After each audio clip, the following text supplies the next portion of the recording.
आर्यन शहर में रहा करता था। इस बार गर्मियों की छुट्टी में वो अपनी दादी के घर पर आया हुआ था। एक दिन वह अपने दोस्तों के साथ खेल रहा था, तभी उनकी बॉल एक कुएं के पास चली जाती है। जब आर्यन बॉल उठाने के लिए उस कुएं के पास जाने लगता है तो उसके सभी दोस्त उसे रोकते हैं और कहते हैं कि उस कुएं में एक डरावनी चुड़ैल रहती है।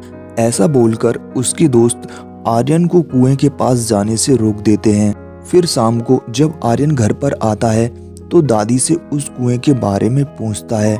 दादी उसे बताती हैं कि उस कुएं के पास फिर कभी मत जाना। उस कुएं में एक डरावनी चुड़ैल रहती है। वह लोगों के बच्चों को अक्सर उठा ले जाती है और गांव के चौराहे पर ले जाकर रख देती है। वह गांव के लोगों को बहुत परेशान करती है। तुम उस कुएं के पास कभी भी मत जाना। लेकिन आर्यन उस कुएं के बारे में और भी जानना चाहता था। जब घर के सभी लोग सो जाते हैं तो आर्यन चुपके से उठकर उस कुएं की तरफ चल देता है। आर्यन जैसे ही कुएं के पास पहुंचता है उसे कुएं में से चीखने की कुछ अजीब सी आवाजें सुनाई देती हैं। आर्यन अंदर झांक कर देखता है तो अचानक से फिसलकर वह उस कुएं में धड़ाम से गिरता है। आर्यन को जब होश आता है तो वह देखता है कि उसके सामने एक औरत बैठी हुई है। वह बुरी तरह से डर जाता है और कहता है कि मुझे जाने दो। फिर वह औरत रोने लगती है और कहती है, मेरा नाम उमा है।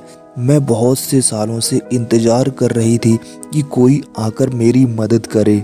आर्यन बोलता है, कैसी मदद? वह औरत बोलती है, मेरा नाम उमा है।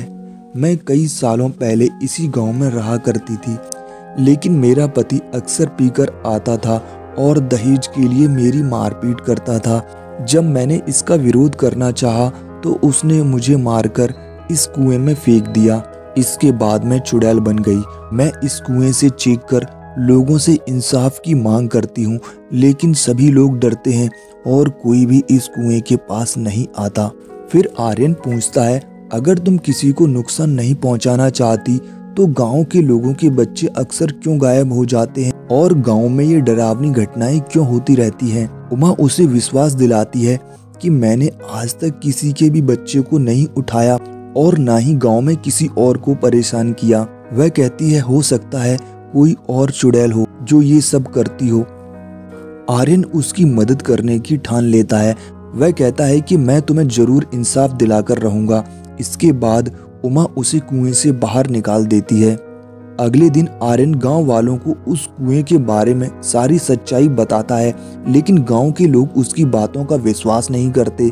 आर्यन सच्चाई जानना चाहता है कि आखिर वो कौन है जो लोगों के बच्चों को उठाकर ले जाता है। वह कई रात इंतजार करता है। एक रात वह गांव के चौराहे के पास पेड़ के पास छिपकर बैठ जाता है और देखता है कि सफेद साड़ी में एक चुड़ैल वहां से गुजर रही है। आर्यन बहुत डर जाता है, लेकिन वह धीरे धीरे उस चुड़ैल के पीछे पीछे जाने लगता है। आर्यन देखता है कि वह चुड़ैल उमा के पति के घर में चली जाती है। आर्यन घर की खिड़की में से छुपकर देखता है कि वह चुड़ैल अपना चेहरे का मुखौटा उठा रही है। जब आर्यन उसका असली चेहरा देखता है तो हैरान हो जाता है। वह चुड़ैल नहीं बल्कि उमा का पति नरेश है।